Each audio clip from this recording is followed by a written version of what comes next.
Thank you so much for coming. അതൊരു നൃത്തമല്ല, wind up ചെയ്യല്ല, തുടങ്ങുന്നതിന് മുന്നേ ഒരു നന്ദി പറയുന്നുള്ളൂ ഉള്ളൂ. പിന്നെ എന്താണ് എനിക്ക് തോന്നുന്നത്, നമുക്ക് നേരെ നിങ്ങൾക്ക് എന്താണ് ചോദിക്കാനുള്ളത്? എല്ലാവരും പരിചയപ്പെടാമല്ലോ. സൈഡിൽ തുടങ്ങിയാൽ പൂജയാണ് ഇരിക്കുന്നത്. നമ്മുടെ പടത്തിൽ അഭിനയിക്കുന്നുണ്ട്. അശ്വിനി നമ്മുടെ പ്രൊഡക്ഷൻ ഡിസൈനറാണ് സിനിമയുടെ. അശ്വിനി കല എന്ന പേര്. ഹിപ്സ്റ്ററിനെ എനിക്ക് തോന്നുന്നു എല്ലാവർക്കും അറിയാമെന്ന് തോന്നുന്നു. നമ്മുടെ മൂവിയിലെ നായകന്മാരിൽ ഒരാളാണ്. റോഷൻ, ഫഫ, ജിത്തു മാധവൻ, സജിൻ ഗോപു, നീരജ് ചേച്ചി, മിഥുൻ. അങ്ങനെ പടത്തിലെ പേര് പറയണോ ശരിക്കുള്ള പേര് പറയണമെന്നുള്ള ചെറിയ കൺഫ്യൂഷനായി പോയതാണ്, ലേറ്റ് ആയത്. ലാസ്റ്റ് കസേര വരാൻ പോകുന്നത് സുഷിൻ. അപ്പോൾ എനിക്ക് തോന്നുന്നു നമുക്ക് അതൊക്കെ പ്രത്യേകിച്ച് ആമുഖങ്ങളൊന്നും പറയാനില്ല. സിനിമയുടെ ഇതുവരെ ഇറങ്ങിയ ഔട്ടുകൾ എല്ലാവരും കണ്ടു കാണുമെന്ന് വിശ്വസിക്കുന്നു. ട്രെയിലർ, പാട്ടുകളെല്ലാം. അതിൽ കൂടുതലൊന്നും പുതിയതായിട്ട് ഇനി വരാനൊന്നുമില്ല. ഇനിയുമെല്ലാം ടീസർ എന്ന് വിളിക്കണം, ട്രെയിലർ എന്ന് വിളിക്കണം, നമ്മളിതുവരെ ഒരു തീരുമാനത്തിൽ എത്തിയിട്ടില്ലായിരുന്നു. അപ്പോൾ അത് കണ്ടു കാണുമെന്ന് വിശ്വസിക്കുന്നു. അത് തന്നെയാണ്. ഇനി പുതുതായിട്ടൊരു ഔട്ടുകൾ വരാനുണ്ട്. മറ്റന്നാൾ സിനിമ ഇറങ്ങുവാണ്. എല്ലാവരും തിയേറ്ററിൽ തന്നെ പോയി കാണുമെന്ന് വിശ്വസിക്കുന്നു. ഓക്കെ, അതിനെക്കുറിച്ച് അതിന് ബാക്കി ചർച്ചകളിലേക്ക് പോവാം. അത്രയൊക്കെ ഉള്ളൂ പറയാനുള്ളത്.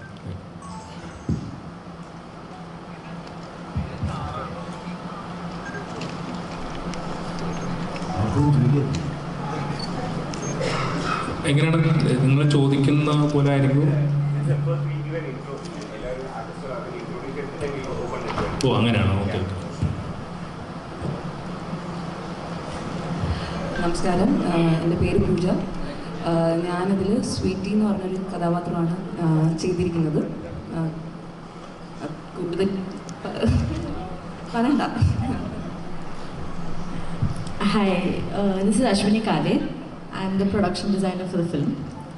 All I would like to say that it was a beautiful experience to work with this team, and everyone has supported me in every possible. Thank you. Hello, ഞാൻ ഹിപ്സ്റ്റർ. അപ്പോൾ ഇതിൽ അജു എന്ന് പറയുന്ന റോളാണ്, ഒരു ക്യാരക്ടറാണ് ഞാൻ ചെയ്തേക്കുന്നത്. എന്തായാലും ഞാൻ കുറച്ച് നെർവസാണ്, അതുകൊണ്ടാണ്. ഞാൻ റോഷൻ ഷാനാസ്. അപ്പോൾ ഞാനിതിൽ ചെയ്തിരിക്കുന്ന ക്യാരക്ടറിൻ്റെ പേര് ശാന്തൻ എന്നാണ്.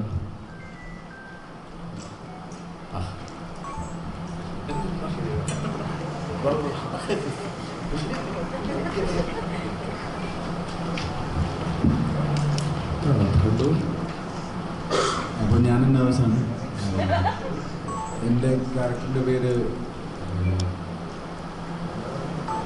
രണ്ടാമെന്നാണ്. അപ്പം ഇതുവരെയും ചെയ്യാത്ത പുറത്ത് കഥാപാത്രമായിട്ടൊക്കെ എനിക്കും തോന്നി, കണ്ടവർക്കും തോന്നി. അപ്പോൾ അതാണ് കുടുങ്ങിയെന്ന് പറയാനുള്ളത്. ബാക്കി മറ്റന്നാൾ റിലീസാകാൻ പോകുന്ന പടത്തെപ്പറ്റി കൂടുതലൊന്നും സംസാരിക്കുന്നില്ല. Thank you.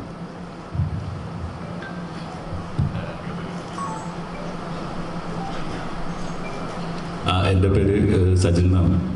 ഞാനിതിലൊരു അമ്പാൻ എന്ന് പറഞ്ഞൊരു ചെറിയൊരു ക്യാരക്ടർ ചെയ്തിട്ടുണ്ട്. അപ്പോൾ എന്തായാലും മറ്റന്നാൾ പടം കണ്ടിട്ട് സംസാരിക്കും. ഞാൻ നീരജ രാജേന്ദ്രൻ. ഈ ചെറിയ പ്രായം കുറഞ്ഞ ആൾക്കാരുടെ കൂടെ ഇതിൽ ചെയ്യാൻ പറ്റിയത് എൻ്റെ ഭാഗ്യമാണ്. ഇദ്ദേഹത്തിൻ്റെ അമ്മയായിട്ട് ഞാൻ ചെയ്യണം.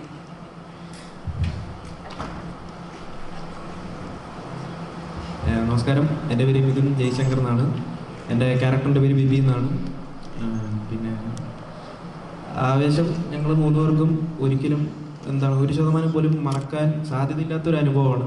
ബാക്കിയെല്ലാം പടത്തിൻ്റെ റിസൾട്ട് വന്നിട്ട് സംസാരിക്കാമെന്ന് തോന്നുന്നു.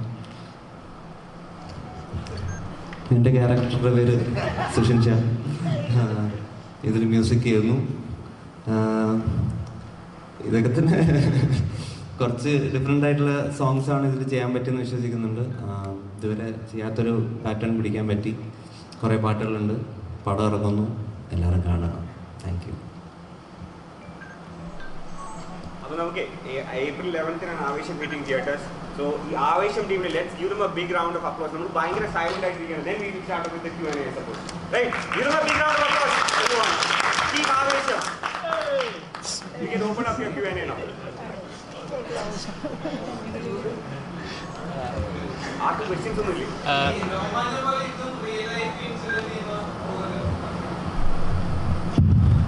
രോമാഞ്ചം പോലെ എന്ന് പറയാൻ പറ്റില്ല. രോമാഞ്ചം ടോട്ടലി എൻ്റെ റിയൽ ലൈഫ് ഇൻസിഡൻറ്റിൽ നിന്ന് തന്നെ ഉണ്ടായിട്ടുള്ള സിനിമയാണ്. ഇത് ചെറുതായിട്ട് അവിടെ ഇവിടെ ഇൻസ്പയർഡ് ആയി പോയിട്ട് ഉണ്ടെന്നേ ഉള്ളൂ. ചില അനുഭവങ്ങൾ കഥയാക്കി വലുതാക്കി സിനിമയാക്കി എന്നുള്ളതേ ഉള്ളൂ. അത് പൂർണ്ണമായിട്ടും എൻ്റെ അനുഭവം എന്നൊന്നും പറയാനൊന്നും പറ്റത്തില്ല. ഇല്ല, രോമാഞ്ചം സിനിമയായിട്ട് യാതൊരു കണക്ഷനും ഇല്ല. അല്ല, അതങ്ങനെയല്ല. അതിൽ ചെറിയൊരു കൺഫ്യൂഷൻ ഉണ്ടായതാണ്. എന്തായാലും അത് ക്ലിയർ ചെയ്തേക്കാം. അതായത് രോമാഞ്ചം സിനിമയിൽ ചെമ്പൻചേട്ടൻ ചെയ്ത ക്യാരക്ടർ, സെയ്ദ് എന്ന് പറഞ്ഞ ക്യാരക്ടർ ശരിക്കും അങ്ങനെ ഒരു അപ്പിയറൻസ് ഉള്ള ആളായിരുന്നില്ല. അപ്പോൾ ആ സിനിമയ്ക്ക് വേണ്ടിയിട്ട് നമ്മൾ പുള്ളിയുടെ അപ്പിയറൻസ് അങ്ങനെ ആക്കിയതാണ്. അപ്പിയറൻസും ആ സ്വഭാവവും ഈ രംഗ എന്ന് പറഞ്ഞ ക്യാരക്ടറിൻ്റെ പോലെ ഒരു സ്വഭാവം കൊടുത്തതാണ്. അപ്പോൾ ഇത് ടോട്ടലി ഡിഫറെൻ്റ് ആയിട്ടുള്ള വേറൊരു ക്യാരക്ടറാണ്. എനിക്ക് പേഴ്സണലി പരിചയമുണ്ടോ എന്ന് ചോദിച്ചാൽ നമ്മൾ ബാംഗ്ലൂർ പലയിടത്തും കണ്ടിട്ടുള്ള, മുന്നേ ഞാൻ പഠിച്ചിരുന്ന ടൈമിൽ കണ്ടിട്ടുള്ള ക്യാരക്ടേഴ്സിൽ നിന്ന് ഇൻസ്പയർഡ് ആയിട്ടാണ് ഈ ക്യാരക്ടറിനെ ഉണ്ടാക്കിയിട്ടുള്ളത്. അല്ലാതെ രോമാഞ്ചത്തിലെ ക്യാരക്ടറുകൊണ്ട് യാതൊരു ബന്ധവുമില്ല. രോമാഞ്ചം തിയേറ്ററിൽ ഇറങ്ങിയപ്പോൾ ആദ്യമേ ഒരു സ്ലോ പേസ് പോലെ, ആദ്യം വലിയൊരു ഓളോ അങ്ങനെയൊന്നും ഉണ്ടാക്കിയില്ല. പിന്നീടാണ് ആളുകളിലേക്ക് ഇറങ്ങി വലിയൊരു തിയേറ്റേഴ്സിന് മാറി അങ്ങനെ ഒരു വലിയൊരു കളക്ഷൻ റെക്കോർഡ് ഉണ്ടായത്. ആവേശം അങ്ങനെയായിരിക്കും. എൻ്റെ ഒരു ആദ്യം തന്നെ തിയേറ്ററിൽ ആവേശം കൊള്ളിക്കുന്ന ലെവലിലുള്ള മേക്കിംഗ് ആണോ? ആവേശം എനിക്ക് തോന്നുന്നത് ആദ്യത്തെ ദിവസം തന്നെ തിയേറ്ററിൽ ആൾ വരുമെന്നാണ് എൻ്റെ വിശ്വാസം. അതിന് വേണ്ടിയിട്ടാണ് നമ്മൾ ശ്രമിച്ചിട്ടുള്ളത്. ഇപ്പം നിങ്ങളോട് സംസാരിച്ചുകൊണ്ടിരിക്കുന്നത് അതിൻ്റെ ഭാഗമായിട്ടാണ്. ഇവിടെ ആൾക്കാരെല്ലാവരും വരണം, വന്നൊരു ഓളം ഉണ്ടാക്കി തരണം തുടക്കത്തിൽ. അപ്പോൾ ആ ഓളത്തിൽപ്പെട്ട് മുന്നോട്ട് പോകണമെന്നാണ് വിശ്വസിക്കുന്നത്. അപ്പോൾ അതിന് വേണ്ടിയിട്ട് ഉണ്ടാക്കിയിട്ടുള്ള സിനിമയും കൂടെയാണ്. സിനിമ തിയേറ്ററിൽ നിറഞ്ഞ, അതായത് ഫുൾ ക്രൗഡോട് കൂടി ഇരുന്ന് കാണേണ്ട, എൻജോയ് ചെയ്യേണ്ട ഒരു സിനിമയാണ്. ഇപ്പം നിങ്ങൾ ഫ്രണ്ടിലിരിക്കുന്ന പോലെ മിണ്ടാതിരുന്ന് കാണാൻ പറ്റുന്ന സിനിമയാണെന്ന് വിശ്വസിക്കുന്നില്ല. ഒച്ച ഉണ്ടാക്കിക്കൊണ്ട് തന്നെ കാണേണ്ട സിനിമയാണ്. ഉറക്കെ ചിരിച്ചും ഉറക്കെ ബഹളം ഉണ്ടാക്കി തന്നെ കാണേണ്ട ഒരു സിനിമയാണ്. അപ്പോൾ അതെനിക്ക് ഉറപ്പായിട്ടും തിയേറ്റർ വാച്ച് തന്നെയാണ്. രോമാഞ്ചം അങ്ങനെയായിരുന്നു. അപ്പോൾ ഉറപ്പായിട്ടും അതിന് മുകളിലേക്ക് ചെയ്യാനാണ് ശ്രമിച്ചിട്ടുള്ളത്. രോമാഞ്ചം ഇഷ്ടപ്പെട്ടവരും ഇഷ്ടപ്പെടാത്തവരും ഉണ്ട്. അപ്പോൾ രോമാഞ്ചം ഇഷ്ടപ്പെടാത്തവർക്ക് കൂടി ഈ സിനിമ ഇഷ്ടപ്പെടണമെന്നാണ് ഞാൻ വിശ്വസിക്കുന്നത്.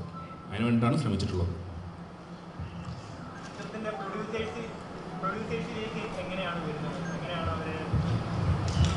അതായത് രോമാഞ്ചം ഷൂട്ടിന് ശേഷം ഞാൻ ഈ കഥ ഡെവലപ്പായതിനു ശേഷം ഞാൻ അൻവർ റഷീദിൻ്റെ അടുത്ത് പോയിട്ട് പറയായിരുന്നു. നേരിട്ട് ഫോൺ സംസാരിച്ച് ഒരു കഥ പറയാനുണ്ടെന്ന് പറഞ്ഞു. അങ്ങനെ സജിനാണ് എനിക്ക് ആക്ച്വലി അവിടെ കണക്ട് ചെയ്തത്. അപ്പോൾ അങ്ങനെ ഞാൻ പോയിട്ട് കഥ പറയായിരുന്നു. കഥ പറഞ്ഞ് പുള്ളിക്കത് ഇഷ്ടപ്പെട്ടു. ഉടനെ തന്നെ ഫഹദിലേക്ക് എത്തി. അതങ്ങനെ പ്രൊജക്റ്റ് ആവുമായിരുന്നു. ആക്ച്വലി രോമാഞ്ചം റിലീസിന് ഞാൻ ഓൾറെഡി ആവേശത്തിൻ്റെ പ്രീ പ്രൊഡക്ഷനിലായിരുന്നു. ബാംഗ്ലൂർ ഷൂട്ട് തുടങ്ങാൻ കുറച്ച് നാളുകൾ ഉള്ളപ്പോഴാണ് രോമാഞ്ചം റിലീസാവുന്നത്. ഞാൻ ബാംഗ്ലൂരിൽ നിന്ന് വന്നിട്ടാണ് രോമാഞ്ചത്തിൻ്റെ റിലീസെല്ലാം ഇവിടെ അറ്റൻഡ് ചെയ്തിട്ട് തിരിച്ചു പോകുന്നത്. അപ്പോൾ രോമാഞ്ചത്തിന് മുന്നേ തന്നെ പ്രൊജക്റ്റ് ആയിരുന്ന സിനിമയായിരുന്നു ആവേശം. ഭൗതിക ഇതിൻ്റെ ടീസർ ഇറങ്ങിയ സമയത്തും പാട്ടുകൾ ഇറങ്ങിയ സമയത്തും ഒക്കെ ഇവിടെ നോർമലി ഒരു പബ്ലിക് റെസ്പോൺസ് ഒക്കെ എടുക്കുന്ന സമയത്ത് ആളുകൾ പറയുന്ന പഴയ അല്ലു അർജുൻ പടങ്ങളിലെ കാണുന്ന പോലത്തെ ഒരു ഫീൽ കിട്ടി. അങ്ങനത്തെ ഒരു ഇത് ചേട്ടൻ്റെ ലുക്കും ഏകദേശം അതേപോലെ ഒരു നമ്മുടെ തെലുങ്ക് പടങ്ങളിൽ വരുന്ന വില്ലന്മാരപ്പെട്ട ആ സെയിം ആ ലുക്കിലൊക്കെ ശരിക്കും അങ്ങനെ തന്നെ ഒരു മാസ് വില്ലൻ അല്ലെങ്കിൽ ഒരു കോമഡിയല്ല അങ്ങനത്തെ ഒരു കഥാപാത്രമാണോ? ഇയാള് ബാംഗ്ലൂർ ബേസ് ചെയ്തിട്ടുള്ളൊരു ഗുണ്ടയാണ്. അതുകൊണ്ടാണ് പ്രൈമറിലി അങ്ങനത്തെ ഒരു ലുക്കിലേക്കൊക്കെ എത്തിയത്. ഓൾമോസ്റ്റ് ജിത്തുവിന് പറഞ്ഞ പോലെ ജിത്തു കണ്ട് പോയ ആളുകളിൽ നിന്നും ഒരുപാട് പേരിൽ നിന്നാണ് അങ്ങനെ ലുക്കിലേക്ക് എത്തിയത്. രണ്ടാമത്തെ ചോദ്യം എന്തായിരുന്നു? അല്ല, അങ്ങനെ വേറൊരു പടം പോലെ അല്ല, പക്ഷെ അങ്ങനത്തെ ഒരു അനുഭവമാണ്, അങ്ങനത്തെ ഒരു തിയേറ്റർ എക്സ്പീരിയൻസ് ആണ് ട്രൈ ചെയ്തിരിക്കുന്നത്. നോക്കാം.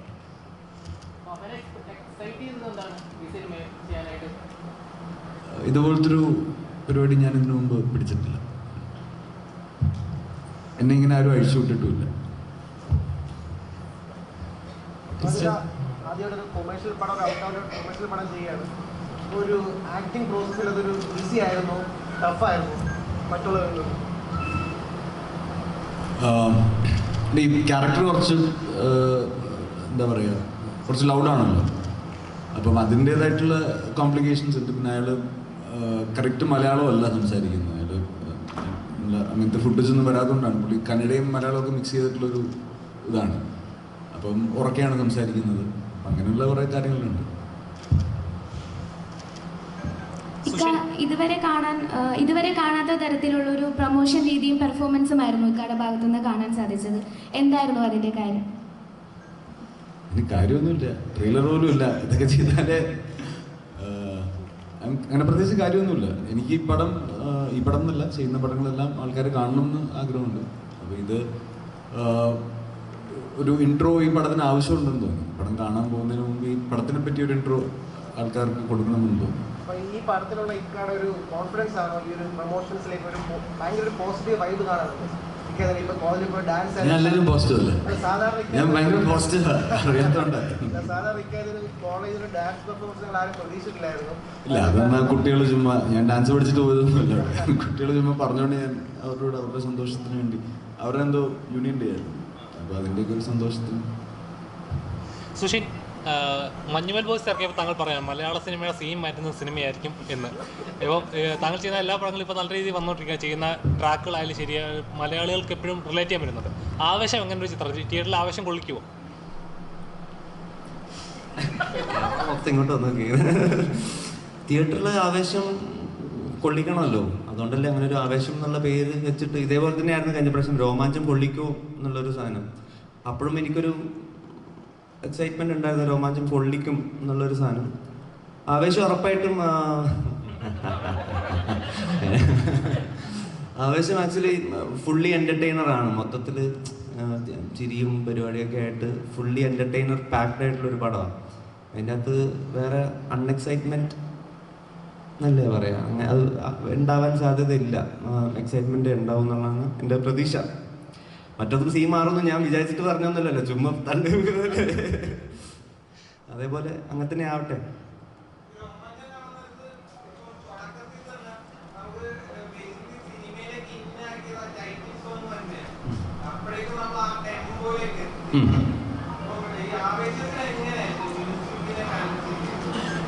ആവേശത്തില് രോമാഞ്ചത്തിലുള്ള പോലെ, രോമാഞ്ചത്തിൽ ഇപ്പൊ അങ്ങനെ ഒരു ട്രാക്കൊക്കെ അങ്ങനെയുള്ളൂ. ഇതിലുള്ള മിക്ക ട്രാക്സും അങ്ങനെ ഫുള്ളി അത്യാവശ്യം ടെമ്പോ ഉള്ള ട്രാക്സ് തന്നെയാണ് ചെയ്തിരിക്കുന്നത്. അതും ഈ പറഞ്ഞ പോലെ അങ്ങനെ പാട്ടിന് വേണ്ടിയിട്ടുള്ള സിറ്റുവേഷൻസ് ഇല്ല, എല്ലാം ഒരു സ്കോർ പോലെ. നമുക്ക് ഈ പറഞ്ഞ പോലെ 8 പാട്ട് ഉള്ളത് അങ്ങനെ പടം കാണുമ്പം അറിയില്ല, ആ ഒരു 8 സോങ്സ് വന്ന് പോകുന്നത്. റാപ്പ് ഒരുപാടില്ല, എന്നാലും ഉണ്ട് 2-3 സോങ്സ് റാപ്പായിട്ടുണ്ട്. എല്ലാം മലയാളം, ഇംഗ്ലീഷും ഒരു സോങ് മാത്രം ഇംഗ്ലീഷാണ്, ബാക്കിയെല്ലാം മലയാളം. സൗത്ത് ഇന്ത്യൻ എനിക്കറിയില്ല, ഞാൻ എങ്ങനെയൊക്കെയോ മ്യൂസിക് ചെയ്ത് പോവാം. സുജേട്ടാ, ചേട്ടാ ഒരു ഇന്റർവ്യൂവിൽ മുമ്പ് പറഞ്ഞിരുന്നു ആവേശത്തിലൊരു അർജുൻ അനിരുദ്ധ് ടൈപ്പ് പിടിച്ചിട്ടുണ്ടെന്ന്. അപ്പോൾ നമുക്കൊരു പരിധി വരെ ഇല്ലുമിനാറ്റിൽ ഞങ്ങൾ കേട്ടു. അപ്പോൾ ഇനി അതിനെ വെല്ലുന്നൊരു സോങ് ഇനി നമുക്ക് ചിത്രത്തിൽ പ്രതീക്ഷിക്കാമോ? ആ ഒരു വൈബ് ഇനിയും ഇറക്കാൻ കുറച്ച് നമ്പേഴ്സ് ഉണ്ട്, ഇനിയും കുറച്ച് ഇറക്കി വിടും. എനിക്കൊന്ന് റിലീസ് ആവാറായതുകൊണ്ട് ഇനിയിപ്പം പടത്തിന് ശേഷമായിരിക്കും ബാക്കിയുള്ള പാട്ടൊക്കെ ഇറക്കുന്നത്. എല്ലാം ഇങ്ങനത്തെ ഒരു വൈബാണ്. എനിക്ക് ഈ അനിരുദ്ധ റെഫറൻസ് എന്ന് പറയാൻ കാരണം എനിക്ക് വേറെ റെഫറൻസ് ഇല്ല ആക്ച്വലി നോക്കാൻ. ഇങ്ങനത്തെ ഒരു ഭയങ്കര എനർജി ട്രാക്കൊക്കെ നോക്കുമ്പം ഈ സന്തോഷ് നായരനും അനിരുദ്ധൊക്കെയാണ് കേട്ടു നോക്കാൻ പറ്റുന്ന സാധനം. അപ്പം അങ്ങനത്തെ കുറച്ച്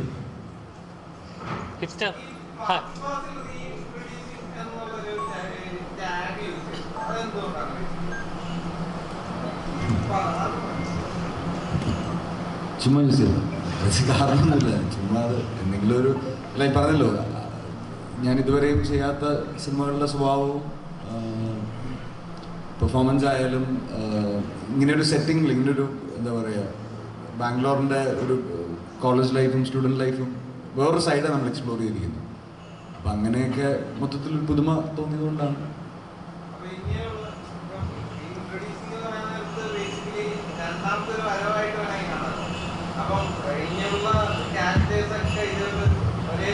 ഇത് ആക്ച്വലി പുള്ളിയുടെ സെക്കൻഡ് പേഴ്സണാലിറ്റിയാണ്. അതായത് ഇതുവരെ ചെയ്തുകൊണ്ടിരുന്ന പടങ്ങൾ ചെയ്യുമ്പോൾ ഫഹദ് ഫാസിൽ എന്ന് വയ്ക്കും, ഇനി ഇതുപോലത്തെ വേറെ എന്തെങ്കിലും മാസ് പടമോ അല്ലെങ്കിൽ കൊമേഴ്ഷ്യൽ പടം ചെയ്യുമ്പോൾ ഫഫ എന്ന് വയ്ക്കും. അതിനുള്ളൊരു പരിപാടിയാണ്, തുടക്കമായിട്ടുള്ള ഉള്ളൂ ഇതിൽ.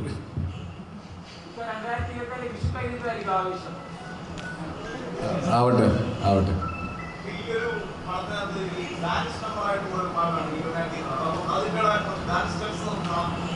കുറേ കാണാനുണ്ട്, ഒരു ദിവസം കൂടെ വെയിറ്റ് ചെയ്താൽ മതി. ഈ പറഞ്ഞ എല്ലാം ഉണ്ടോ?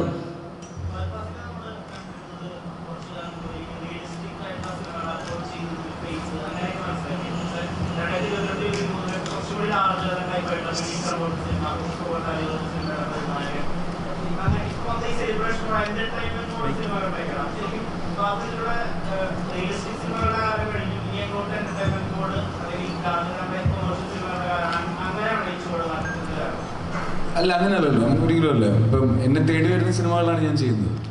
അപ്പം മാക്സിമം ഓരോ സിനിമകളും ഡിഫറെൻ്റ് ആകണം എന്ന് നമുക്ക് ആഗ്രഹമുണ്ടല്ലോ. ഈ സ്വഭാവത്തിലുള്ള സിനിമകൾ ഇപ്പോൾ ചെയ്യാൻ മെയിൻ റീസൺ എന്താണെന്ന് വെച്ചിട്ടുണ്ടെങ്കിൽ എൻ്റർടൈൻമെൻറ്റ് കുറച്ചുകൂടെ സിനിമകളിൽ വരണമെന്ന് തോന്നി. ഇപ്പം ഈ പറയുന്ന ഓഫ് ബീറ്റ് ഫിലിംസിനൊക്കെ ഇപ്പം നമുക്ക് വേറെ പ്ലാറ്റ്ഫോംസ് ഉണ്ട്. ഇപ്പം അത് തിയേറ്ററിക്കലായിട്ട് ചിന്തിക്കണമെന്നൊന്നുമില്ല. അപ്പം ഇതിനെല്ലാം പല പല ഓപ്ഷൻസ് ഉണ്ട്. തിയേറ്ററിക്കലായിട്ട് സിനിമകൾ ചിന്തിക്കുമ്പോഴാണ് ഈ സ്വഭാവത്തിലേക്കുള്ള സിനിമകളിലേക്ക് എത്തുന്നത്.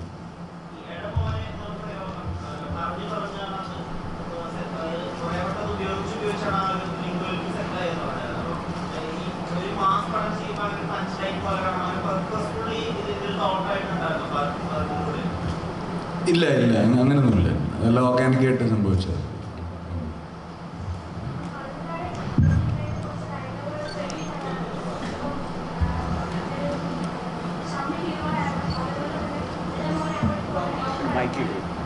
ഈ സിനിമയിലാണെങ്കിലും ഡേ മോനെ എന്നുള്ളൊരു ഡയലോഗ് ഭയങ്കര ട്രെൻഡിങ് ആയിട്ട് വരുന്നുണ്ട്. ഇതിൽ ഡയറക്ടറിൻ്റെയും റൈറ്ററിൻ്റെയും മാത്രം ചോയ്സ് ആണോ അതോ ഫഹദിക്കയുടെ ഒരു കോൺട്രിബ്യൂഷൻ അവിടെ വരുന്നുണ്ടോ? നമ്മൾ ഡിസ്കസ് ചെയ്ത് വന്നതാണ്. അപ്പം എനിക്ക് ഓർമ്മ വന്നത്, എന്നെ സ്കൂളിൽ എൻ്റെ ഒരു സീനിയർ എന്നെ ഇങ്ങനെ വിളിക്കുമായിരുന്നു. അങ്ങനെയാണ് ഞാനിത് ആദ്യം അവിടെ പറഞ്ഞു തുടങ്ങിയത്. പിന്നെ നസ്രിയൊക്കെ അത് എല്ലാവരും അത് യൂസ് ചെയ്ത് തുടങ്ങി സെറ്റ് ഭയങ്കര കോൺസ്റ്റൻ്റ് ആയിട്ട്.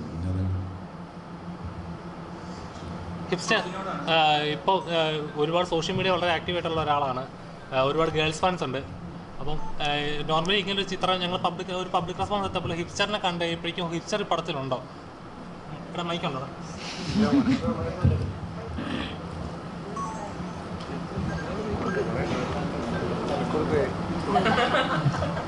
ഒരുപാട് ഗേൾസ് ഫാൻസ് ഉള്ള ഒരാളാണ്. സോഷ്യൽ മീഡിയ വളരെ ആക്റ്റീവായിട്ടുള്ള ഒരാളാണ്. ഇതിന് ഒരു പബ്ലിക് റെസ്പോൺസ് എടുത്ത സമയത്ത് തന്നെ ഹിപ്സ്റ്റർ ഈ പടത്തിലുണ്ടോ? അപ്പോൾ കാണാനൊരു ഇൻട്രസ്റ്റ് ആണ്. ഉണ്ട്, പടത്തിലുണ്ട്. അപ്പോൾ ഗേൾസ് ആയാലും കുറച്ച് അദ്ദേഹം ഈ പടത്തിലുണ്ടോ എന്ന് ചോദിച്ചിട്ട്, അപ്പോൾ അത്രയും ഒരുപാട് ഫാൻ ഫോളോവേഴ്സ് ഉള്ള ഒരാളാണ് താങ്കൾ. ഈ പടത്തിലേക്ക് ഇങ്ങനെ ഒരു ക്യാരക്ടർ എന്താണെന്നൊരു എങ്ങനെയാണ് ഈ പടത്തിലേക്ക് വന്നത്? പടത്തിലേക്ക് ജിത്തു ചേട്ടൻ വിളിക്കുന്നത് ഫസ്റ്റ് പടമാണല്ലോ. ഫസ്റ്റ് പടമല്ലേ? അപ്പം ഇതേപോലെ ഒരു ഫഹദിക്ക എന്ന് പറയുമ്പോൾ തന്നെ വലിയൊരു ആക്ടർ, ഒരുപാട് പടങ്ങൾ ചെയ്ത് നമ്മുടെ മലയാളികളിൽ ഇന്നും ഇപ്പോഴും ഒരുപാട് ഓർക്കുന്ന കഥാപാത്രങ്ങൾ. ഇങ്ങനെ ഒരു പ്രൊഡക്ഷനിലേക്ക് ഭാഗമാകുമ്പോൾ എന്താണ് ഫസ്റ്റ് സ്ട്രൈക്ക് ചെയ്തത്? എക്സൈറ്റ്മെന്റ് തന്നെയായിരുന്നു. പിന്നെ എന്താണ്, ഞാൻ മുമ്പ് പറഞ്ഞതാണ്, ഫാൻ ബോയ് മൊമെന്റ് ആയിരുന്നു അത്. ഇപ്പം എനിക്കായാലും റോഷനായാലും മിഥുൻ്റെയും ഫസ്റ്റ് പടമാണ്. അപ്പോൾ ആ ഒരു എക്സൈറ്റ്മെന്റ് തന്നെയായിരുന്നു അവിടെ. നമ്മൾ റൂമിലെല്ലാം അവിടെ ഷെയർ ചെയ്തുകൊണ്ടിരുന്നതും ആ ഒരു എക്സൈറ്റ്മെന്റ് ആണ്. അപ്പോൾ നമ്മുടെ ഷൂട്ട് സ്റ്റാർട്ട് ചെയ്തിട്ട് ഏകദേശം 1 month കഴിഞ്ഞിട്ടാണ് അപ്പോൾ അതൊക്കെ ജോയിൻ ചെയ്തത്. അപ്പോഴെല്ലാം ഒരു എക്സൈറ്റ്മെന്റ് ആയിരുന്നു പുള്ളിയുടെ കൂടെ പെർഫോം ചെയ്യാൻ, അല്ലെങ്കിൽ എല്ലാം. ശരിക്കും ഫഹദിക്ക ഇങ്ങനത്തെ ഒരാളാണോ? കാരണം നോർമലി നമ്മൾ ഒരു ആക്ഷൻ പറഞ്ഞു കഴിഞ്ഞാൽ ആള് വേറെ ലെവൽ. നമ്മൾ ടീച്ചറൊക്കെ എന്ത് ചെയ്യാലും ഡാൻസിൽ ഇതൊക്കെ ആയാലും ആള് വേറെ ലെവൽ. അത് കട്ട് പറഞ്ഞു കഴിഞ്ഞപ്പോഴേക്കും ആളൊരു നോർമൽ ഒന്നിനും ഇല്ലാത്ത സൈലന്റ് ടൈപ്പ് അങ്ങനത്തെ ഒരു ശരിക്കും അങ്ങനെ തന്നെയായിരുന്നു ആള്. ആക്ഷൻ പറഞ്ഞു കഴിഞ്ഞാൽ പിന്നെ രംഗയാണ് അത്. നമുക്ക്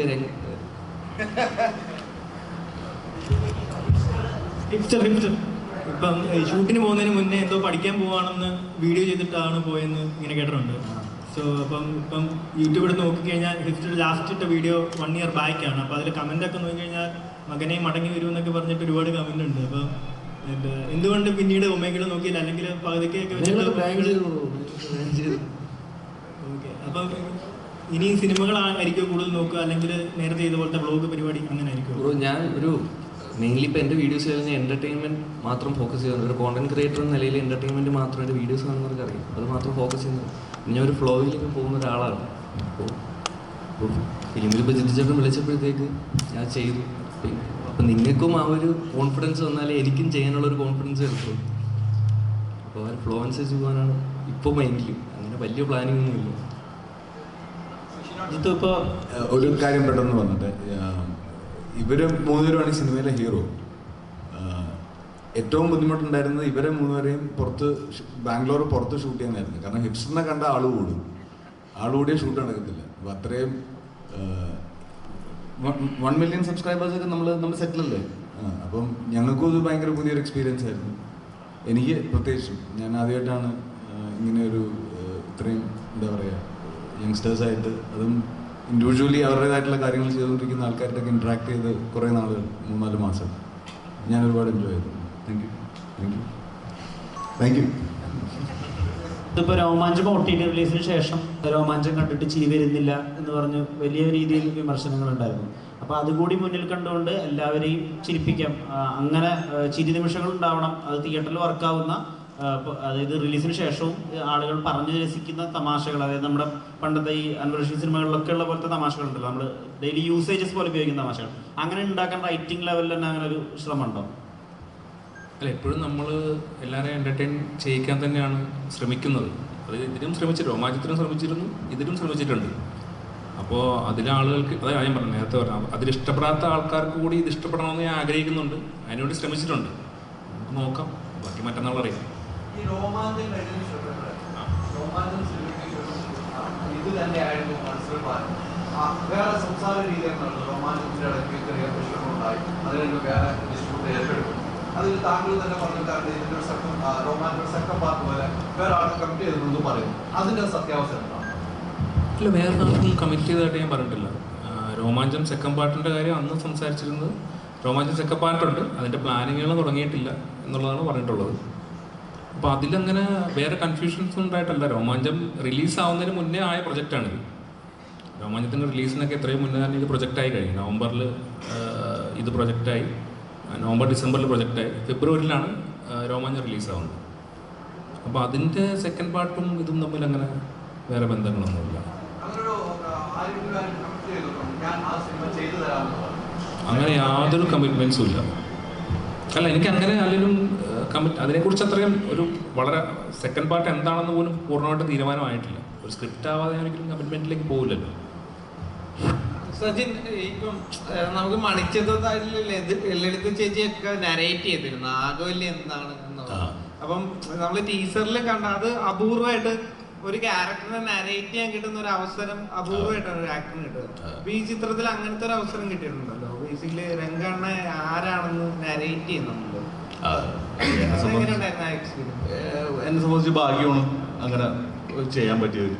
അത് പക്ഷേ ടീസറിൽ വരും നമുക്ക് അറിയാൻ പാടില്ലായിരുന്നു. പടത്തിൽ ഓൾറെഡി അങ്ങനെ ചെയ്തു, ടീസറിൽ ഇവരെല്ലാവരും കൂടി കട്ട് ചെയ്തിട്ട് അപ്പം നമുക്ക് സന്തോഷം. പിന്നെ ഫാദിഖാനെ പോലെ ഒരു ആക്ടറിൻ്റെ ഒപ്പം സ്ക്രീൻ ഷെയർ ചെയ്യാൻ പറ്റിയ വളരെ സന്തോഷം. അപ്പോൾ അത് എന്നെ സംബന്ധിച്ച് ഭയങ്കര സന്തോഷമാണ്. ഇനിയിപ്പോൾ പടം ഇറങ്ങാൻ വേണ്ടിയിട്ട് ഞാൻ വെയിറ്റ് ചെയ്തിരിക്കുകയാണ്. ഭയങ്കര എക്സൈറ്റ്മെൻറ്റിലാണ്. ഓരോ സിനിമകളും വ്യത്യസ്തമായ കഥാപാത്രമാണ് ചെയ്യുന്നത്. ആവേശത്തിലാണെങ്കിൽ വ്യത്യസ്തമായ കഥാപാത്രം. ആവേശം മാറ്റി നിർത്തി കഴിഞ്ഞാൽ അതിൽ എന്തും ഇഷ്ടപ്പെടുന്നോടോ കഥാപാത്രം ഏതെന്ന് വെച്ചാൽ ഏത് പറയാൻ പറ്റും? ആവേശം മാറ്റി നിർത്തി പെർഫോമൻസ് വൈസോ അതോ? തീർച്ചയായും. തൊണ്ടി മുതൽ ചെയ്യുമ്പം ഒരു ഭയങ്കര പുതിയൊരു എക്സ്പീരിയൻസ് ആയിരുന്നു. എന്ന് വെച്ചാൽ എല്ലാം പോലീസുകാർ, നമ്മളൊരു സെറ്റ് ചെയ്തിട്ട്, ഒരു സെറ്റ് ഉണ്ടാക്കിയിട്ട്, പോലീസ് സ്റ്റേഷൻ സെറ്റ് ഉണ്ടാക്കിയിട്ട് എല്ലാം ആക്ച്വൽ പോലീസുകാരാണല്ലോ നമ്മൾ അതിനകത്ത് ഹയർ ചെയ്തത്. ഞാനും അലൻ ചേട്ടനും മാത്രമേ ഉള്ളൂ, സുരാജ് ചേട്ടനും ആക്ടേഴ്സായിട്ട്.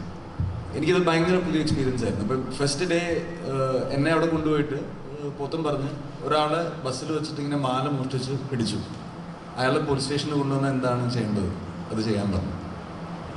ഞാൻ ചുമ്മാ നിൽക്കുകയായിരുന്നു. ഒരു പോലീസ് അവരാണ് ഇതെല്ലാം ചെയ്തത്. എനിക്കത് ഭയങ്കര ഒരു, ഞാൻ അതുവരെ ചെയ്യാത്തൊരു എക്സ്പീരിയൻസ് ആയിട്ട് എനിക്ക് തോന്നിയായിരുന്നു. അപ്പം മൊത്തത്തിൽ ആ പടം ഞാൻ ഭയങ്കര എൻജോയ് ചെയ്ത് ഷൂട്ട് ചെയ്തു. ഓരോ സിനിമയിലേക്ക് മാറുമ്പോൾ ഓരോ കഥാപാത്രം മാറുമ്പോൾ അത് എങ്ങനെയാണ് സ്റ്റഡി ചെയ്തെടുക്കുന്ന ഒരു ഡയറക്ടറായിട്ട് ഇരുന്ന് സംസാരിച്ച് ഈ കഥാപാത്രത്തിന് ഞാൻ ഈ ഇത്ര മീറ്റർ പിടിക്കാം, അല്ലെങ്കിൽ ഡയറക്ടർ ഇത്ര മീറ്റർ മതി, അങ്ങനെ എങ്ങനെയാണ് ഒരു ചർച്ച വരിക? ഒരു ഷൂട്ടിന് പോകുന്നതിൻ്റെ ഒരു ധാരണ ഉണ്ടാവും. അത് ഏത് അളവ് എന്നുള്ളത് ഇപ്പം ഞാൻ അവിടെ പോയി ചെയ്യുന്നത് കണ്ടിട്ട് ഇതല്ല കുറച്ചുകൂടെ ചെയ്യണം, അല്ലെങ്കിൽ അതിൽ ഇത്രയും വേണ്ട, അത് ഷൂട്ടിൻ്റെ പ്രോഗ്രസ്സിലായിരിക്കും നടക്കുന്നത്. പക്ഷെ ഒരു ധാരണ ഉണ്ടാവും, ഒരു എന്താ പറയുന്നത്, ഒരു കാരിക്കേച്ചർ പോലെ നമുക്ക് ഈ കഥാപാത്രത്തിൻ്റെ എല്ലാ വശങ്ങളും നമുക്കറിയായിരിക്കും. പക്ഷെ അത് ഷൂട്ട് തുടങ്ങി കഴിഞ്ഞിട്ടാണ് അതിൻ്റെ ഒരു കറക്റ്റ് ഡ്രാഫ്റ്റിലേക്ക് എത്തുന്നത്. പലപ്പോഴും റീഷൂട്ട് ചെയ്യാറുണ്ട്. നമ്മൾ ആദ്യ ദിവസങ്ങളിൽ ചെയ്തത് പിന്നെ കാണുമ്പോൾ അത് വർക്കാകാതെ പോലെ തോന്നും. അപ്പോൾ വീണ്ടും റീഷൂട്ട് ചെയ്യും.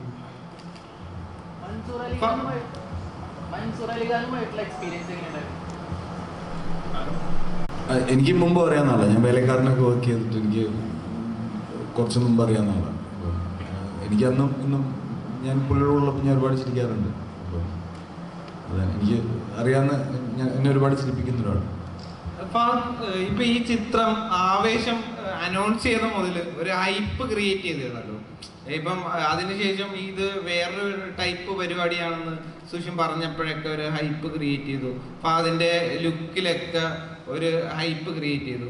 അത് കഴിഞ്ഞിട്ട് ഒരു ദിവസം കൊണ്ട് ധ്യാൻ വന്ന് രാവിലെ മുതൽ വൈകുന്നേരം വരെ ഇന്റർവ്യൂ കൊടുത്തിട്ട് ആ സീൻ മൊത്തം ധ്യാൻ കൊണ്ടുപോയി, ആ ഹൈപ്പ് മൊത്തം ധ്യാൻ കൊണ്ടുപോയി. അതിനെങ്ങനെയായിരുന്നു നോക്കിക്കൊണ്ട്? നല്ല കാര്യം, അല്ല എനിക്കത് ചെയ്യാൻ പറ്റിയ അത് നല്ല കാര്യം. എനിക്ക് എൻ്റെ സിനിമയെ പറ്റി സംസാരിക്കാൻ പറ്റുള്ളൂ. അപ്പോൾ അത് മറ്റന്നാൾ റിലീസാവും. അത് റിലീസായിട്ട് ആൾക്കാർ കണ്ടിട്ട് ഇന്റർവ്യൂ ഒക്കെ കാണാറുണ്ട്. ധ്യാൻ്റെ ഇന്റർവ്യൂ ഒക്കെ കാണാറുണ്ട്. നമുക്കൊരു സിനിമയ്ക്ക് സിനിമ പറഞ്ഞിട്ടുണ്ടിരുന്ന സിനിമയ്ക്ക് ഹൈപ്പ് അല്ലെങ്കിൽ സിനിമ കാണുന്നത് ഒരു വിളംബരം പോലെയാണ് ഒരു ഏത് മാർക്കറ്റിംഗ്. ഇപ്പം ഇന്റർവ്യൂ ആണെങ്കിലും വളരെ ഇന്നൊരു ഇന്റർവ്യൂ കൊടുത്താൽ അത് വന്നിട്ടില്ല, നമ്മുടെ ടീമായി വന്നിട്ടില്ല. ആകെ ഒരു ഇന്റർവ്യൂ മാത്രം മാത്രം വന്നിട്ടുള്ളൂ. നമുക്ക് കണ്ടുപോകാം. എന്തുകൊണ്ടാണ് ഒരു ഇന്റർവ്യൂസിലേക്ക് വേണ്ട? അതിന് സമയക്കുറവാണ്, എന്താണെന്ന് അറിഞ്ഞാൽ. ഞാൻ ഹൈദരാബാദാണ്. ഞാൻ പുഷ്പ ഷൂട്ട് ചെയ്തുകൊണ്ടിരിക്കുകയാണ്. അപ്പോൾ ഇന്ന് വൈകിട്ട് ഞാൻ തിരിച്ചു പോകും വീണ്ടും. റിലീസിൻ്റെ അന്നൊരു ദിവസത്തേക്ക് ഞാൻ വരും. അതൊരു സൈഡ്. രണ്ടാമത്തെ സൈഡ്, മിനഞ്ഞാന്നാണ് പടം ലോക്കായത്. ഒരു ട്രെയിലർ കട്ട് ചെയ്യാൻ പോലും നമുക്ക് സമയം കിട്ടിയിട്ടില്ല. എല്ലാവരും ബിസി ആയിരുന്നു. പ്രൈമറിലി മറ്റ് ടെക്നീഷ്യൻസ് മറ്റ് പടങ്ങളൊക്കെ ആയിട്ട് ബിസി ആയിരുന്നു. എല്ലാവരും ഈ സിനിമയിലേക്ക് എത്തിയപ്പോഴത്തേക്കും അതിൻ്റേതായിട്ടുള്ള ഡിലേ ഉണ്ടായി. പടം തീരാനും അതിൻ്റേതായിട്ടുള്ള ഡിലേ ഉണ്ടായി. അപ്പം അതിലായിരുന്നു ഫോക്കസ്. പടം ഭംഗിയായി തീർത്ത് തിയേറ്ററിൽ കൊണ്ടുവരിക. പിന്നെ എപ്പോഴും നമ്മൾ പുതിയതായിട്ടൊരു കാര്യം ചെയ്യുമ്പോൾ, നമ്മളിപ്പം ഞാൻ സ്ഥിരം ചെയ്യുന്ന ഒരു പരിപാടിയാണെങ്കിൽ എനിക്കിങ്ങനെ ഒന്ന് പറയണമെന്നില്ല. അപ്പം സത്യേട്ടൻ്റെ ഇപ്പം ഞാൻ പ്രകാശനൊക്കെയാണെങ്കിൽ ഞാൻ പ്രൊമോഷനൊന്നും വന്നിട്ടില്ല. കാരണം ഞാനും സത്യേട്ടനിൽ നിന്നും ആൾക്കാർ എന്താണ് എക്സ്പെക്ട് ചെയ്യുന്നത്, അതാണ് കേട്ടർ ചെയ്യുന്നുള്ളത് ഞങ്ങൾക്ക് രണ്ടുപേർക്കും ക്ലിയർ ആയിരുന്നു. ഇതിൽ ജിത്തുവും പുതിയതായിട്ടൊരു സാധനമാണ് ട്രൈ ചെയ്യുന്നത്, ഞാനും പുതിയതായിട്ടൊരു സാധനമാണ് ട്രൈ ചെയ്യുന്നത്. എന്നെ ഇതുപോലെ ആരും കണ്ടിട്ടില്ല ഇതിനു മുമ്പ്. അപ്പം പടത്തിനൊരു ഇൻട്രോ കൊടുക്കേണ്ടത് ആവശ്യമായിട്ട് തോന്നി. അപ്പം അതുകൊണ്ടാണ് ഇതിലൊന്നുമല്ല ഞാൻ വിശ്വസിക്കുന്നത്. എൻ്റെ ജോലി സിനിമകൾ ചെയ്യാന്നുള്ളതാണ്. നല്ല സിനിമയാണെങ്കിൽ സിനിമ അതിൻ്റെ ജോലി എടുത്തോളൂ, സിനിമ ഗ്രോ ചെയ്തോളൂ. ഇല്ല.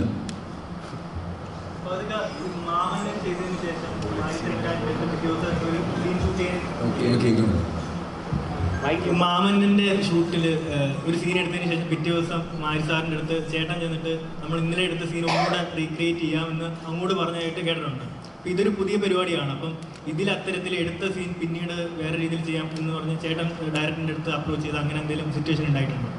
ഉണ്ട്. എൻ്റെ സിനിമ ജീവിതത്തിൽ അങ്ങനെ ഒരുപാട് എല്ലാ സിനിമകളിലും അതുണ്ടായിട്ടുണ്ട്. ഞാൻ പോയി റീഷൂട്ട് ചെയ്യണമെന്ന് ഞാൻ ആവശ്യപ്പെടുന്നുണ്ട്. ഏറ്റവും കൂടുതൽ സമയമെടുത്ത് റീഷൂട്ട് ചെയ്ത് അങ്ങനെ എന്തെങ്കിലും ഇൻസിഡന്റ് ഉണ്ടായിട്ടുണ്ടോ? സമയമെടുത്ത് പണിയായിട്ട് നടന്ന ഇല്ല, പെട്ടെന്ന് ഓർത്ത് പറയാനൊന്നുമില്ല. പക്ഷേ എനിക്കെപ്പോഴും അങ്ങനെ റീഷൂട്ട് ചെയ്യുമ്പോൾ കുറേ കൂടെ ആ സീൻ കൺട്രോളിൽ വന്ന പോലെ എനിക്ക് തോന്നാറുണ്ട്. അതുകൊണ്ടാണ് ഞാൻ എപ്പോഴും അത് ഓപ്റ്റ് ചെയ്യുന്നത്. ട്രാൻസിലൊരു സീക്വൻസ് ഉണ്ടായിരുന്നു. എത്ര റീഷൂട്ട് ചെയ്തിട്ടും ശരിയാകാതെ ആദ്യം ഷൂട്ട് ചെയ്ത് വെച്ച ഒരു ഇൻസിഡന്റ് ഉണ്ട്. ഫൗദിക്ക ചെയ്യുന്ന മലയാളത്തിൽ ചെയ്തു വരുന്ന മലയാളമായിരിക്കും.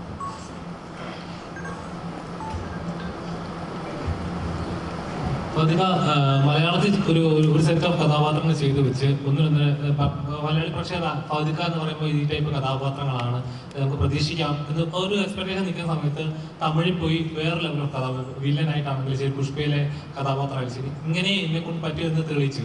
അപ്പോൾ മലയാളത്തിൽ അതേപോലത്തെ ഒരു മാസ് വില്ലൻ അങ്ങനത്തെ ഒരു ടൈപ്പ് ഓഫ് കഥാപാത്രം ചെയ്യാൻ ആഗ്രഹമുണ്ടോ? അതോ ഇപ്പോൾ പോകുന്ന പോലത്തെ ട്രാക്ക് തന്നെ ചെയ്യണമെന്നാണ് ആഗ്രഹം? ഇല്ല, അങ്ങനെ ഒരു സിനിമ ഒത്തു വന്നാൽ ചെയ്യും. ചർച്ചകളുണ്ട്. മലയാളികൾക്കൊരു സെറ്റ് ഓഫ് മലയാളികൾക്ക് ഒരു സെറ്റ് മൈൻഡ് ഉള്ളൂ. ഒരാളിങ്ങനെ ഫിക്സ് ചെയ്ത് കഴിഞ്ഞാൽ പെട്ടെന്ന് അത് ബ്രേക്ക് ചെയ്ത് മലയാളത്തിൽ തന്നെ നിയമം അത് സെറ്റ് ആവുമോ, ചേരുന്നുണ്ടോ എന്നൊരു പെട്ടെന്നൊരു ബ്രേക്ക് ഉണ്ടപ്പോൾ ഒരു അന്യഭാഷയിൽ ചെയ്ത് കാണുമ്പോൾ വാവ് എന്ന് തോന്നുന്നു. ആ സ്വന്തം ഭാഷയിൽ ചെയ്യുമ്പോഴേക്കും അത് ചേരുമായിരുന്നോ, പുള്ളിക്കാരൻ ഈ സോണല്ലേ സേഫ് ആയിട്ടുള്ളത് എന്നൊരെപ്പോഴും നമ്മൾ പറയാറുണ്ട്. അങ്ങനൊന്നും ഇല്ലാന്ന് തോന്നുന്നു. എന്തായാലും എനിക്ക് അങ്ങനെ ഒരു സിനിമ ഞാൻ ചെയ്ത് കഴിഞ്ഞാലേ ആൾക്കാർ എങ്ങനെ റിയാക്ട് ചെയ്യുന്നുള്ളത് എനിക്ക് കറക്റ്റ് അറിയാൻ പറ്റുള്ളൂ. വരുന്നുണ്ടോ? വരുന്നു.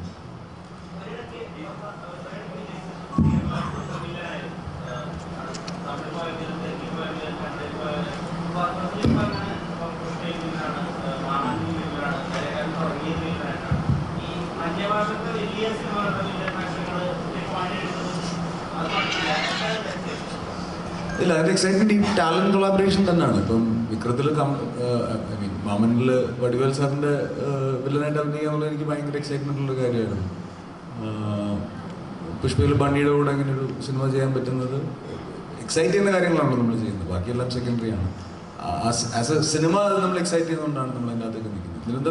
ഇതിലൊന്നും ഒരു പ്ലാനൊന്നുമില്ല. ഇപ്പം ഞാൻ തമിഴിൽ ചെയ്യുന്ന വടിവേൽ സാറായിട്ട് ചെയ്യുന്ന പടം കോമഡി പടമാണ്. രജനി സാറായിട്ടുള്ള പടം ഹ്യൂമറാണ്. അപ്പം ഇതെല്ലാം സംഭവിക്കുന്നതാണ്. അങ്ങനെ ഒരു പ്ലാനൊന്നുമില്ല. എല്ലാം സേഫല്ല. എനിക്കറിയില്ല. ഇതൊന്നും ഞാൻ പറഞ്ഞില്ല, ഇതൊന്നും പ്ലാൻ ചെയ്ത് സംഭവിക്കുന്നതല്ല. നമ്മളെ വിശ്വസിക്കുന്ന കുറെ ആൾക്കാർ തരുന്ന എനർജിയും കോൺഫിഡൻസും ആണ്. തമിഴ്നാട്ടിൽ ചില വിമർശനങ്ങൾ ഉണ്ടല്ലോ, അതായത് മലയാള നടന്മാർ കൂടുതലായിട്ട് തമിഴിൽ വില്ലൻ വേഷം അവർക്ക് ബന്ധപ്പെട്ടതാണ്, അവരുടെ ആർട്ടിസ്റ്റുകൾക്ക് ബന്ധപ്പെട്ട കുറെ വില്ലൻ വേഷങ്ങൾ കവർന്നു നൽകുന്നു എന്നുള്ള ഒരു വിമർശനങ്ങൾ വരുന്നത്. ഈ അങ്ങനെയുള്ള ആ ഒരു പ്രസ്ഥാനം എന്താണ് അവരുടെ അഭിപ്രായം? എനിക്ക് തോന്നുന്നത് ചെറിയ ഒരു ഡിസ്കഷൻസ് ഉണ്ടായിട്ടുള്ളതെന്ന് തോന്നുന്നത്. അങ്ങനെ അത് കഴിഞ്ഞിട്ടാണ് എനിക്ക് ഏറ്റവും കൂടുതൽ തമിഴിൽ സിനിമകൾ വന്നിട്ടുള്ളത്. ഇപ്പോഴും തമിഴിൽ നിന്നാണ് ഏറ്റവും കൂടുതൽ സിനിമകൾ വരുന്നത്. അങ്ങനെയൊന്നുമില്ല. എല്ലാവരും എന്താ പറയുക, ഒരു നേരത്തെ പറഞ്ഞ പോലെ ടാലൻറ്റ് കൊളാബറേഷൻ ആയിട്ട് തന്നെ കാണുന്നുള്ളൂ. അല്ലാതെ നമ്മളവിടെ പോയി തമിഴ് സിനിമ എന്നേക്ക് മാറ്റാനൊന്നുമല്ലല്ലോ പോകുന്നത്. നമ്മളവിടെ പോയി നമ്മുടെ ഫ്രണ്ട്സ് വിളിക്കുന്നു. ഇപ്പം എന്നെ സംബന്ധിച്ചിടത്തോളം എനിക്കിപ്പം കമൽ സാറായിട്ടുള്ള റിലേഷൻ, രജനി സാറായിട്ടുള്ള റിലേഷൻ ഒക്കെ ഇങ്ങനെ പോയി സിനിമകൾ ചെയ്തിട്ടുള്ളതുകൊണ്ടാണ്. അപ്പം ഞാനതെല്ലാം വളരെ പോസിറ്റീവായിട്ടാണ് കാണുന്നത്.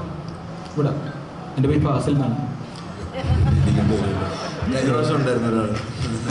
എൻ്റെ ചോദ്യം എന്ന് വെച്ചിട്ടുണ്ടെങ്കിൽ ഇപ്പോൾ ടീച്ചറിൻ്റെ സമയത്ത് എൻ്റെ ജീവിതത്തിൽ എനിക്ക് ഏറ്റവും പേടിയുള്ള കാര്യം ഫാസിൽ എന്നെ ചോദ്യം ചെയ്യുക. അപ്പോൾ അത് ഉമ്മയോടൊക്കെ പറഞ്ഞിട്ട് ഞാൻ വീട്ടിൽ പോകുള്ളൂ. എന്നോട് ചോദ്യങ്ങളൊന്നും ചോദിക്കരുത് എന്ന് പറഞ്ഞിട്ട് ഞാൻ വീട്ടിൽ പോകുന്നത്. ഇപ്പോൾ ടീച്ചറിൻ്റെ ചില കട്ടുകളിൽ ഈ രാജമണിക്കറിൻ്റെ ചെറിയൊരു റെഫറൻസ് പോലെ കാണിക്കുന്നുണ്ട്. സ്പെക്കാലും സ്ലാങ്ങിൻ്റെ ചെറിയൊരു കാര്യമുണ്ട്. അപ്പോൾ ഇതിൻ്റെ രംഗനെ ബിൽഡ് ചെയ്യാൻ നേരത്ത് അൻവർക്കാട് എന്തെങ്കിലും ടിപ്സോ അങ്ങനെ കാര്യങ്ങൾ എന്തെങ്കിലും ഉണ്ടായിരുന്നോ? ഇല്ല, രംഗ ആദ്യം എന്നോട് പറയുമ്പോൾ തന്നെ രംഗ ഇങ്ങനെയൊക്കെ ആയിരുന്നു എന്നുള്ളത് ജിത്തു ക്ലിയർ ആയിട്ട് പറഞ്ഞാണ്. എന്നോട് കഥ പറയുമ്പോൾ തന്നെ രംഗ വെള്ളയൊക്കെ ഇട്ട് ഗോൾഡൊക്കെ ഇടുന്നൊരു ആൾ തന്നെയായിരുന്നു.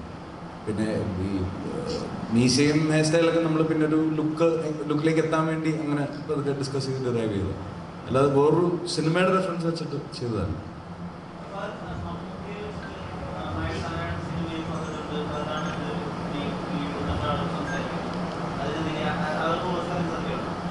മമ്മൂക്ക വെച്ച് മഹേഷ് എന്ന പടത്തിൽ ഞാനിങ്ങനെ ലീഡാകുന്നത്.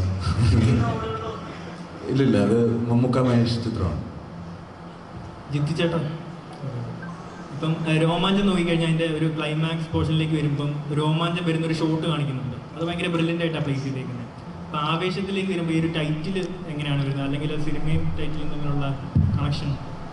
അല്ല, ആവേശം എനിക്ക് തോന്നുന്നു നമ്മൾ എടുത്തിട്ടുള്ളത് അത് കാണുമ്പോൾ എപ്പോഴും തോന്നുന്ന, അതിൽ ഏറ്റവും കൂടുതൽ തോന്നുന്നൊരു വികാരമാണ് ഈ ആവേശം എന്ന് പറയുന്നത്. അപ്പോൾ അത് തന്നെയാണ് ഈ പടത്തിലും പ്ലേസ് ചെയ്തിട്ടുള്ളത്. അത് കുറേ ഉണ്ട് മച്ചാൻ. 12 വർഷം ബാംഗ്ലൂർ ഉണ്ടായിരുന്നു. ഇപ്പോൾ 2 വർഷത്തെ കഴിഞ്ഞിട്ടുള്ളൂ. ഇനിയുണ്ട് കുറേ.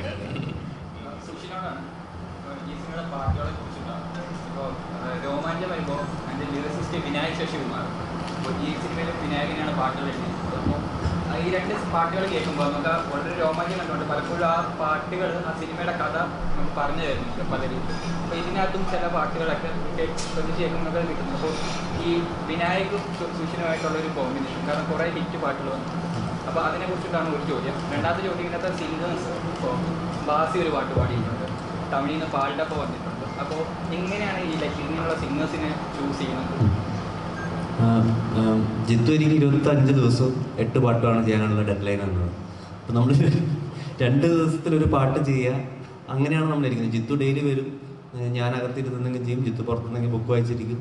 അപ്പോൾ ഒരു ട്യൂൺ ഐഡിയ ഒക്കെ ആയിട്ട് വരും. വിനായക് എന്താണെന്ന് വെച്ചാൽ നമ്മൾ ഓൾറെഡി ആ ഒരു കോമ്പിനേഷൻ പിടിച്ചതുകൊണ്ട് വേറെ പൊതുവെ വരെ നമ്മൾ വിനായകനായിട്ട് ഓൾറെഡി വർക്കായിട്ടുള്ളൊരു കോമ്പിനേഷനായിട്ട് തോന്നി. പിന്നെ നമുക്ക് 3 പേർക്കും കമ്മ്യൂണിക്കേറ്റ് ചെയ്യാൻ കുറച്ച് ഈസിയാണ്. അപ്പം അതുകൊണ്ടാണ് വിനായക് ഇതിൽ എല്ലാ പാട്ടും എഴുതിയിരിക്കുന്നത്. വോക്കൽസ് ഇങ്ങനെ ഈ പറഞ്ഞ പോലെ ഓരോ പാട്ടിൻ്റെ ക്യാരക്ടർ ഈ പറഞ്ഞ പോലെ രോമാഞ്ചത്തിൽ ചെയ്ത പോലത്തെ ട്രാക്സ് അല്ല ഇതിലിരിക്കുന്നത്. അപ്പം ഇതിലെല്ലാം പുതിയ പുതിയ വോയിസ് ട്രൈ ചെയ്യണമെന്നുണ്ട്. പിന്നെ ലീസ്റ്റായിട്ട് ഞാൻ കുറവ് പാടിയിരിക്കുന്ന ആൽബം കൂടെ, ഞാൻ അധികം പാടിയിട്ടില്ല ഈ പാട്ട് ആൽബത്തിൽ. പിന്നെ പാൽഡബിലോട്ടൊക്കെ പോകുന്നത് നമ്മൾ ഓരോ സോങ്ങിൻ്റെ വൈബ് അനുസരിച്ചിട്ട് നമ്മൾ രണ്ടുപേരും ഇരുന്ന് ഓരോ ആൾക്കാരെ തപ്പും. ഒരു വൈറ്റ് ബോർഡ് ഉണ്ടായിരുന്നു, അതിൻ്റെ അകത്ത് ഇങ്ങനെ ഇരുന്നിട്ട് ഇങ്ങനെ എഴുതി വെക്കും ആരൊക്കെ ട്രൈ ചെയ്യാം. ബാസിനെ കൊണ്ട് ജാട പഠിപ്പിക്കണമെന്ന് എനിക്ക് എന്തോ ഭയങ്കര ആഗ്രഹം ഉണ്ടായിരുന്നു. ബാസിയുടെ ജാട എനിക്ക് ഭയങ്കര ഇഷ്ടമാണ്. പടത്തില് അമലേട്ടനോടൊക്കെ ഇതേപോലെ ചോദിച്ചിട്ടുണ്ട്, ഒരുപാട് പാട്ട് പാടിക്കുന്നു. അപ്പൊ അത്തരത്തിൽ സുഷിനോട് ചോദിക്കാറുണ്ടോ ബാസി? അതെ, എനിക്ക് അവൻ്റെ ജാട ഭയങ്കര ഇഷ്ടമാണ്, അങ്ങനെ ചോദിക്കില്ല. എൻ്റെ ആവശ്യമാണ് ബാസി പാടണമെന്നുള്ളത്. കാരണം ആ വോയിസ് അല്ലാണ്ട് എനിക്ക് വേറൊരു സൗണ്ട് വരുന്നില്ല ജാടപ്പാട്ടിന്. അപ്പം അങ്ങനെ ഞാൻ ബാസിക്ക് ചുമ്മാ ട്രാക്ക് അയച്ചു കൊടുക്കലും ബാസി എന്ന് പറഞ്ഞപ്പോൾ അങ്ങ് പാടിപ്പിച്ചു, അത്രേ ഉള്ളൂ. തുടർന്നും പാടിപ്പിക്കുമോ? ഉറപ്പായിട്ടും പാടിപ്പിക്കും. ഈ ആവേശത്തിൻ്റെ ഒരു പ്രൊഡക്ഷൻ നോക്കുകയാണെങ്കിൽ ഇപ്പോൾ വന്നിരിക്കുന്ന ടീസറും ട്രെയിലറും ഫുള്ള് വലിയ കളർ പരിപാടികളാണ്. എന്ന് പറഞ്ഞു കഴിഞ്ഞാൽ ഭയങ്കര ഒരു വലിയ സ്കെയിലായിട്ട് നമ്മൾ മലയാളത്തിൽ അങ്ങനെ കണ്ട് വരാത്ത കുറേ കാര്യങ്ങളാണ് ഇതിനകത്തുള്ളത്. ഫസ്റ്റ് ഇവിടെ രോമാഞ്ചം എന്ന് പറയുന്നത് ഒരു വീട് അത് ചുറ്റിപ്പറ്റി അങ്ങനെ വരുമ്പോൾ ഇതിനകത്ത് ഇഷ്ടംപോലെ ക്യാരക്ടേഴ്സും ഭയങ്കര പ്രൊഡക്ഷൻ തന്നെ ഭയങ്കരമായിട്ട് വലിയൊരു സ്കെയിൽ വന്നിട്ടുണ്ട്. അപ്പോൾ ഈ രണ്ടാമത്തെ സിനിമയിൽ ഇത്ര വലിയൊരു ചേഞ്ച് വരുമ്പോൾ അതെങ്ങനെയാണ് ഹാൻഡിൽ ചെയ്യുന്നത്? അതിൻ്റെ ഒരു പ്രിപ്പറേഷൻ പരിപാടികളൊക്കെ അല്ല, കഥ ഡിമാൻഡ് ചെയ്തുകൊണ്ടാണ് ഇപ്പോൾ അങ്ങനെ വന്നത്. രോമാഞ്ചത്തിന് അതായിരുന്നു ആവശ്യം, അതുകൊണ്ട് രോമാഞ്ചം അങ്ങനെ എടുത്തു. ആവേശത്തിന് ഇപ്പോൾ അങ്ങനെ ഒരു സ്കെയിലാണ് ആവശ്യം, അങ്ങനെയാണ് കഥ പറയുന്നത്. അതിൻ്റെ സിറ്റുവേഷനും ക്യാരക്ടേഴ്സും പുരോഗമിക്കുന്ന രീതിയും ലൊക്കേഷനും എല്ലാം അങ്ങനെയാണ്. അപ്പോൾ അതുകൊണ്ടാണ് നാച്ചുറലി അതങ്ങനെ വലുതായിട്ടുള്ളത്. അതെങ്ങനെ ഹാൻഡിൽ ചെയ്ത് പോകുന്നത് വെച്ചാൽ നമ്മളൊരു ദിവസം ഒരു സിനിമ ഒരുമിച്ചല്ലോ എടുക്കുന്നത്, ഓരോ ഷോട്ട് വീതമല്ല, ഇപ്പോൾ എളുപ്പമാണത്. തമിഴ് സിനിമയ്ക്ക് ഒരു മാരി പോലെ നമുക്ക് മലയാള സിനിമയ്ക്ക് ഒരു രംഗയായി മാറും. മലയാള സിനിമയ്ക്ക് ഉറപ്പായിട്ടും രംഗയായിട്ട് മാറും. ജിത്തു, ഇപ്പോൾ നമ്മൾ തമിഴിലും തെലുങ്കിലൊക്കെ നമ്മൾ ടൈറ്റിൽ കാർഡ്സ് വല്ലാതെ സെലിബ്രേറ്റ് ചെയ്യുന്നതാണ്. ഇപ്പോൾ സൂപ്പർ സ്റ്റാർ ചെയ്യാൻ കഴിഞ്ഞ് വരുന്ന പോലെ മലയാളത്തിൽ അങ്ങനെ ഇല്ല. അപ്പോൾ ആവേശത്തിൽ അങ്ങനെ ഫാഫയ്ക്ക് ഒരു ടൈറ്റിൽ ഉണ്ടാവുമോ? അതൊക്കെ പടം കാണുമ്പോൾ ഫാഫയ്ക്ക് എങ്ങനെയാണ് ടൈറ്റിൽ എന്നൊക്കെ ഉള്ളത് പടം കാണുമ്പോൾ കാണുന്നതായിരിക്കും നല്ലതെന്ന് തോന്നുന്നു. എന്നാലും ഫാൻസ് സെലിബ്രേറ്റ് ചെയ്യാനൊക്കെ ഒരു ടൈറ്റിൽ അങ്ങനെ ഉണ്ടാവുന്നത് ഈ പറഞ്ഞ തിയേറ്റർ ഡിസൈനിന് എളുപ്പമായിരിക്കില്ല. അതൊന്നും ഡാൻസ് സെലിബ്രേറ്റ് ചെയ്യണ്ട, സിനിമ സെലിബ്രേറ്റ് ചെയ്യുന്നുണ്ട്.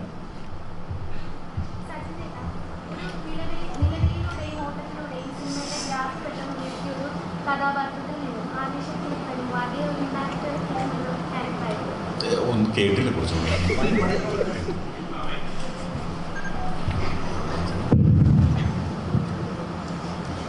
ചേട്ടാ, ഒരു നിലവിളിയിലൂടെയും ഓട്ടത്തിലൂടെയും സിനിമയുടെ ഗ്രാഫ് പെട്ടെന്ന് ഉയർത്തിയ ഒരു കഥാപാത്രത്തിൽ നിന്നും ആവേശത്തിലേക്ക് വരുമ്പോൾ അതേ ഇമ്പാക്റ്റ് കിട്ടുന്ന ഒരു ക്യാരക്ടർ തന്നെ ആയിരിക്കുമോ? ഉറപ്പായിട്ടും. ഞാനിപ്പോൾ ചെയ്തതിൽ വെച്ചാൽ ഏറ്റവും വലിയൊരു ക്യാരക്ടറാണ് ആവേശത്തിൽ ഞാൻ ചെയ്യണത്. മുമ്പ് ചെയ്ത കഥാപാത്രങ്ങളെ വെച്ച് ഭയങ്കര ഡിഫറെൻ്റാണ്. ഞാൻ നേരത്തെ പറഞ്ഞ പോലെ ഇക്കാടൊപ്പം സ്ക്രീൻ ഷെയർ ചെയ്യാൻ പറ്റി. അപ്പോൾ ഭയങ്കര എക്സൈറ്റഡ് ആയിട്ട് ഇരിക്കുകയാണ്.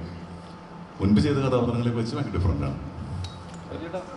പ്രമേയത്തിലൊരു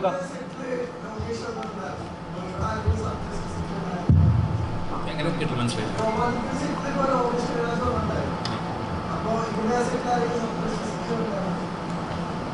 അങ്ങനെ ഉള്ളതായിട്ട് ഓർമ്മയില്ല.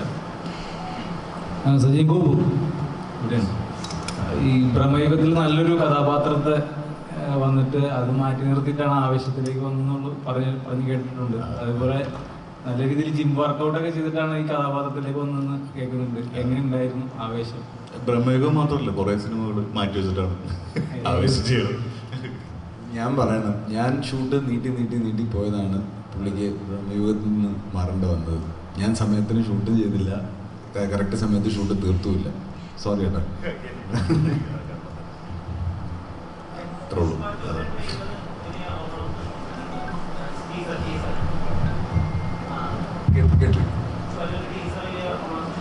പുഷ്പ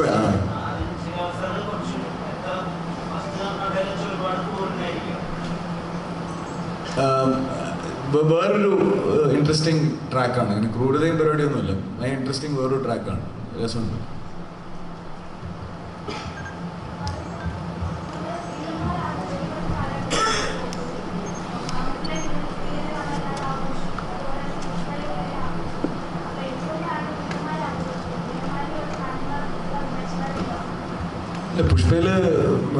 പുഷ്പയിൽ ഏറ്റവും കൂടുതൽ ആഘോഷിച്ചത്. അത് കഴിഞ്ഞിട്ട് മറ്റേ ആളൊക്കെ ആഘോഷിച്ചിട്ടുള്ളൂ.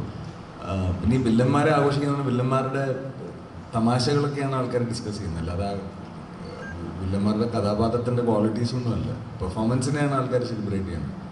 അല്ലാതെ ഇപ്പം മാമനിലായാലും വടിവേൽ സാറിൻ്റെ പെർഫോമൻസ് ആൾക്കാർ ഡിസ്കസ് ചെയ്തതാണ്, പുഷ്പയിൽ ബണ്ണിയുടെ പെർഫോമൻസ് ഡിസ്കസ് ചെയ്തതാണ്. നാഷണൽ അവാർഡ് വരെ കിട്ടിയത് ശരിയാ, നാഷണൽ അവാർഡ് വരെ കിട്ടിയത്. അപ്പം ഇതെല്ലാം ഫേസാണ്. അത്ര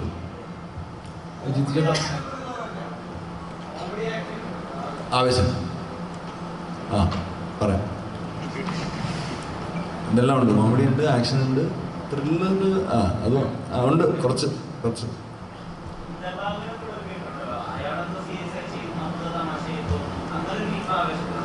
ഒരൊറ്റ ദിവസം മതി. ഈ ഫാദിക്കയുടെ ഒരു ആക്ടിങ്ങിൽ ഓരോ ചെറിയ എലമെന്റ് പോലും ഒരുപാട് ലേയേഴ്സ് നമുക്ക് കാണാൻ സാധിക്കുന്നുണ്ട് ആ കഥാപാത്രത്തിൽ. എക്സാമ്പിൾ ഇപ്പോൾ ഷമ്മി കഥാപാത്രത്തിലായാലും എന്താ പോലെ ചോദിക്കുന്ന ഒരു കഥാപാത്രത്തിലായാലും ആ സൈലൻസിൽ പോലും കഥാപാത്രത്തിന്റെ പല പല ലേയേഴ്സ് നമുക്ക് കാണുന്നുണ്ട്. അതുപോലെ തന്നെ അർജുന അശോകന്റെ രോമാഞ്ചത്തിൽ അർജുന അശോകന്റെ ആ ചിരിച്ചിട്ട് തലയാട്ടുന്ന ഒരു സാധനം ഭയങ്കരമായിട്ട് ട്രെൻഡിങ് ആയതാണ്. അപ്പൊ ഈ ഫാസിൽ ഇത്തരം ചെറിയ ചെറിയ മാനറിസംസ് ഈ ആവേശത്തിൽ എത്രത്തോളം കൊണ്ടുവരാൻ ശ്രമിച്ചിട്ടുണ്ട്? അതങ്ങനെ ഒരു പർട്ടിക്കുലർ മാനറിസം എന്നുള്ളതല്ല, ഇതിനകത്ത് എല്ലാം ഡിഫറെൻ്റ് ആയിട്ട് തന്നെ പിടിക്കാൻ ശ്രമിച്ചിട്ടുണ്ട്. ആണെങ്കിൽ ഇതുവരെ ചെയ്തിട്ടുള്ള പടങ്ങളിലൊന്നും ബന്ധമില്ലാത്ത രീതിയിലാണ് ഓരോ സീനുകളും ഓരോ ഷോട്ടുകളും ട്രൈ ചെയ്തുകൊണ്ടിരുന്നത്. എന്തായാലും പുതിയ ഒരുപാട് സാധനങ്ങൾ കിട്ടാൻ വഴിയുണ്ട് ഇതിനകത്ത്. എങ്കിൽ പോലും കയ്യെത്തും ദൂരത്തിലെ ഫാസിലും ആവേശത്തിലെ കൊണ്ടയായിട്ട് വരുന്ന ഫാസിലും തമ്മിലുള്ള അന്തരം അത്രയും വലുതാണ്. അതുകൊണ്ട് ചോദിച്ചു. രണ്ടും അറ്റത്താ, ശരിയാ. ഇതിൽ ഏറ്റവും ഇൻട്രസ്റ്റിംഗ് ആയിട്ടുള്ള കാര്യം, ആവേശം പെർഫോം ചെയ്യുമ്പം ചില സമയത്ത് വൺ മോർ ജിത്തു ആവശ്യപ്പെടുമ്പോൾ ജിത്തു പറയുന്നത് ഇത് മുമ്പ് കണ്ടിട്ടുണ്ടെന്ന് പറയും. ഇത് മുമ്പ് കണ്ടതാ, അപ്പോൾ ഇത് എന്തെങ്കിലും ഉണ്ടോ നമ്മൾ. അപ്പം അത്രയും കോൺഷ്യസ് ആയിട്ട് ഒരാൾ നിന്ന് നമ്മളെ ഡയറക്റ്റ് ചെയ്യുമ്പോൾ ആ ഫ്രഷ്നെസ് സ്ക്രീനിൽ ഉണ്ടാവണം എന്നാണ് പ്രതീക്ഷിക്കുന്നത്.